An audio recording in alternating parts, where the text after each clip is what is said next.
আসসালামু আলাইকুম ওয়া রাহমাতুল্লাহ। প্রিয় দর্শক, আজ আমি আপনাদেরকে জানাবো জান কবজ করার সময় ফেরেশতারা যা করেন বা ফেরেশতারা জান কবজ করার সময় কি করেন সেটি জানিয়ে দেব এই ভিডিওটির মাধ্যমে। সবাইকে শেষ পর্যন্ত সঙ্গে থাকার জন্য বিশেষভাবে অনুরোধ করছি। বিসমিল্লাহির রহমানির রহিম। মৃত্যু এক নির্মম সত্য। সকল প্রাণীকে মৃত্যুর স্বাদ গ্রহণ করতে হবে। দুনিয়ার নির্ধারিত সময় শেষ হলে শুরু হবে অনন্তকালের পথ। এই যাত্রাপথ কারোর জন্য হয় অনন্ত সুখের, আবার কারোর জন্য হয় নিকষ আধারে ঢাকা নরক গহ্বর। যারা পাপে নিজের নফসকে কলুষিত করেছে তারা চরম দুর্ভাগা। মৃত্যু থেকে বাঁচতে তারা প্রাণপণ চেষ্টা করে, কিন্তু মৃত্যুর ফেরেশতারা টেনে হিঁচড়ে তাদের প্রাণ বের করে নেন। পক্ষান্তরে পুণ্য ও সৎ কাজে যারা জীবন আবাদ করে তাদের মৃত্যু হয় সহজ ও স্বস্তিদায়ক। সম্মান ও মর্যাদার সঙ্গে তাদের প্রাণ হরণ করা হয়। ফেরেশতারা তাদের আহলান সাহলান জানান। মহান আল্লাহ তাআলা ইরশাদ করেন, ফেরেশতারা যাদের মৃত্যু ঘটায় উত্তম অবস্থায় তারা বলে, তোমাদের উপর সালাম। এটি সূরা নাহলের 32 নম্বর আয়াতে বলা হয়েছে। প্রাণী দেহের রূহ কবজ করার প্রধান দায়িত্বপ্রাপ্ত ফেরেশতা হলেন মালাকুল মউত, কিন্তু তার সহযোগী বহু ফেরেশতা আছেন। তারা মালাকুল মউতের নির্দেশে এর দায়িত্ব পালন করে থাকেন। মহান আল্লাহ তাআলা বলেন, ফেরেশতারা যখন উহাদের মুখমণ্ডলে ও পৃষ্ঠ দেখে আঘাত করিতে করিতে প্রাণ হরণ করিবে, তখন উহাদের দশা কেমন হইবে? সূরা মুহাম্মাদের 27 নম্বর আয়াতে বলা হয়েছে।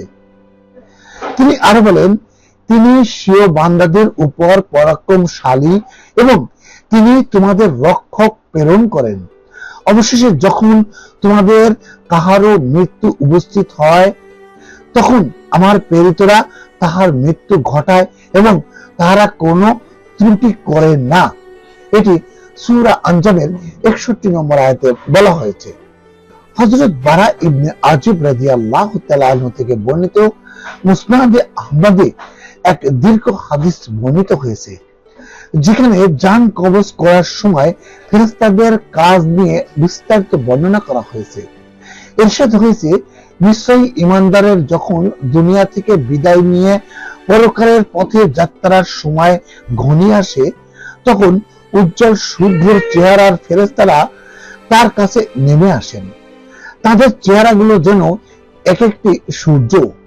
তাদের সঙ্গে থাকেন জান্নাতি কাফন ও জান্নাতি সুগন্ধি। তারা তার কাছে বসে পড়েন। তারপর মৃত্যুর ফেরেশতা এসে তার মাথার পাশে বসে বলেন, হে পবিত্র আত্মা, আল্লাহর ক্ষমা ও সন্তুষ্টির দিকে বেরিয়ে এসো।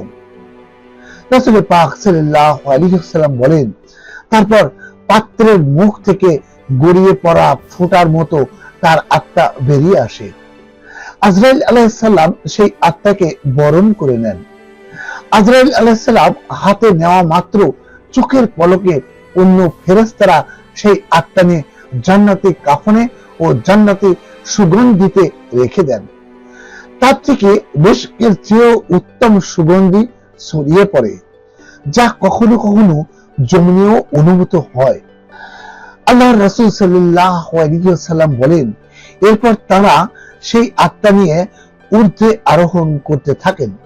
যখনই কোনো ফেরেশতা পাশ দিয়ে অতিক্রম করেন, ফেরেশতারা জিজ্ঞেস করেন, এটা কার পবিত্র আত্মা? তারা তার নাম উল্লেখ করে বলেন, অমুকের ছেলে অমুক। এভাবে তারা প্রথম আসমানে পৌঁছেন। আসমানের দরজা খুলতে আহ্বান করেন। তাদের জন্য আসমানের দরজা খোলা হয়। এভাবে সব আসমানের ফেরেশতারা পরবর্তী আসমান পর্যন্ত তার অনুসরণ করে বিদায় জানান। তারপর তিনি সপ্তম আসমানে পৌঁছে যান। তখন আল্লাহ তাআলা বলেন, আমার বান্দার আমলনামা ইল্লিয়ানে রেখে দাও এবং তাকে দুনিয়ায় ফিরিয়ে নাও। নিশ্চয়ই আমি তাদের মাটি থেকে সৃষ্টি করেছি এবং তাতেই ফিরিয়ে দেব এবং তার থেকে দ্বিতীয়বার বের করে আনবো। রাসূল পাক সাল্লাল্লাহু আলাইহি ওয়াসাল্লাম বলেন, তারপর তার রূহ তার দেহে ফিরিয়ে আনা হয়। এরপর তার কাছে দুজন ফেরেশতা আসেন। তারা তাকে বসান। তারা তাকে জিজ্ঞেস করেন, তোমার রব কে? তিনি বলেন, আমার রব আল্লাহ। তারা জিজ্ঞেস করেন, তোমার ধর্ম কি? তিনি বলেন, আমার ধর্ম ইসলাম। তারা বলেন, তোমাদের কাছে পাঠানো এই লোকটি কে? তিনি বলেন, তিনি আল্লাহর রাসূল মুহাম্মদ সাল্লাল্লাহু আলাইহি ওয়াসাল্লাম। তারা বলেন, তোমার জ্ঞানের উৎস কি? তিনি বলেন, আমি আল্লাহর কিতাব পড়েছি, তার উপর ঈমান এনেছি এবং তা সত্যায়ন করেছি। তখন ঘোষণা আসে, আমার বান্দা সত্য বলেছে, তার জন্য জান্নাতের বিছানা বিছিয়ে দাও, তাকে জান্নাতের পোশাক পরিয়ে দাও, জান্নাতের দিকে তার জন্য একটি দরজা খুলে দাও। রাসূল পাক সাল্লাল্লাহু আলাইহি ওয়াসাল্লাম বলেন, এরপর তার কাছে জান্নাতের সুঘ্রাণ ও সুরভি আসতে থাকে এবং তার দৃষ্টি সীমা পর্যন্ত কবর প্রশস্ত করে দেওয়া হয়। এরপর একজন সুদর্শন সুন্দর পোশাক পরিহিত ও সুগন্ধিযুক্ত লোক আগমন করে বলে, আনন্দদায়ক সুসংবাদ গ্রহণ করো, এটা সেই দিন যার প্রতিশ্রুতি তোমাকে দেওয়া হয়েছে। তারপর সে বলবে, কে তুমি হে কল্যাণকামী? সে বলবে, আমি তোমার নেক আমল, অর্থাৎ নেক আমল জীবন্ত হয়ে উঠবে। তারপর তিনি বলবেন, হে আমার রব, কিয়ামত কায়েম করুন, আমি যেন আমার পরিবার ও সম্পদের কাছে ফিরতে পারি। রাসূল পাক সাল্লাল্লাহু আলাইহি ওয়াসাল্লাম বলেন, যখন একজন কাফেরের দুনিয়া থেকে বিদায়ের এবং পরকালের পথে যাত্রার সময় ঘনিয়ে আসেন, তখন আসমান থেকে অসুন্দর কিছু ফেরেশতা নেমে আসেন। তাদের সঙ্গে থাকে হামান দিস্তা। তারা তার সামনে বসেন। তারপর মালাকুল মউত এসে তার মাথার কাছে বসেন, বলেন, হে অপবিত্র আত্মা, আল্লাহর রাগ ও অসন্তুষ্টির দিকে বেরিয়ে এসো। তারপর তিনি তার দেহে আঁচড়াতে শুরু করেন, যেভাবে ছুরিকে ভেজা পশমে আঁচড়ানো হয়, এবং দেহ থেকে আত্মাকে উৎপাটন করে নিয়ে আসেন। আজরাইল আলাইহিস সালাম তা হাতে নেওয়া মাত্র অন্য ফেরেশতারা সেই আত্মা হাতুড়িতে ভরে ফেলেন। তার থেকে মৃত পচা লাশের দুর্গন্ধ বের হয়, যা কখনো কখনো দুনিয়ার মানুষও অনুভব করে। তারা একে নিয়ে ঊর্ধ্বে আরোহণ করেন। তারা যখনই ফেরেশতাদের কোনো দলের পাশ দিয়ে অতিক্রম করেন, ফেরেশতারা জিজ্ঞেস করেন, এই নাপাক আত্মা কার? তখন তারা দুনিয়ায় তার কুৎসিত নাম উল্লেখ করে বলেন, অমুকের ছেলে অমুক। এভাবে তারা প্রথম আসমানে পৌঁছেন। তার জন্য আসমানের দরজা খোলার আহ্বান করা হয়, কিন্তু তার জন্য দরজা খোলা হয় না। তারপর রাসূল পাক সাল্লাল্লাহু আলাইহি ওয়াসাল্লাম একটি আয়াত তেলাওয়াত করেন, যার অর্থ হলো, তাদের জন্য আসমানের দরজাগুলো খোলা হবে না এবং তারা জান্নাতে প্রবেশ করতে পারবে না যতক্ষণ না সূচের ছিদ্র পথে উট প্রবেশ করবে। মহান আল্লাহ তাআলা তখন বলবেন, তার আমলনামা জমিনের সর্বনিম্নে সিজদিনে রেখে দাও। তারপর তার রূহ ছুঁড়ে ফেলা হয়। এরপর রাসূল পাক সাল্লাল্লাহু আলাইহি ওয়াসাল্লাম কোরআনের আয়াত পাঠ করেন, যার অর্থ হলো, এবং যে ব্যক্তি আল্লাহর সঙ্গে শরীক করল, সে যেন আকাশ থেকে ছিটকে পড়ল।